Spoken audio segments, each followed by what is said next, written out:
Friend, आज के इस वीडियो में मैं वैल्यू फाइंड करने जा रहा हूँ cos 45 into cos 30 plus sin 45 into sine 30। तो यहाँ पे वैल्यू होता है cos 45 का 1/√2, उसके बाद cos 30 का होता है √3/2। तो यहाँ पे लिखिए वी नो दैट, हम लोग जानते हैं यहाँ पे cos 45 इक्वल टू होता है 1/√2। उसके बाद यहाँ पे cos 30 इसका वैल्यू होता है √3/2। उसी तरह से sin 45 इसका भी वैल्यू होता है 1/√2। और यहाँ पे sin 30 इसका वैल्यू होता है 1/2। यहाँ पे आप देख सकते हैं और ये वाला जो टर्म है साइन वाला है, कॉस वाला है। 45 डिग्री 1/√2 1/√2। उसके बाद यहाँ पे चेक करना है cos 30 sin 30।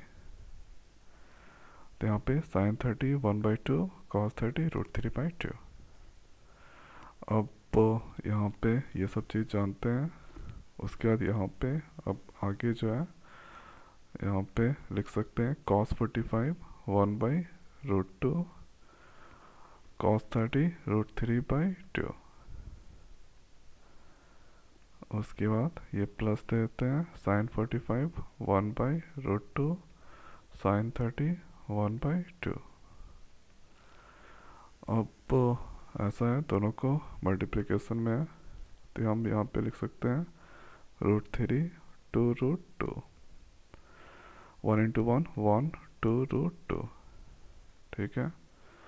उसके बाद अगला जो चीज़ है, ये दोनों का एलसीएम 2√2 होगा।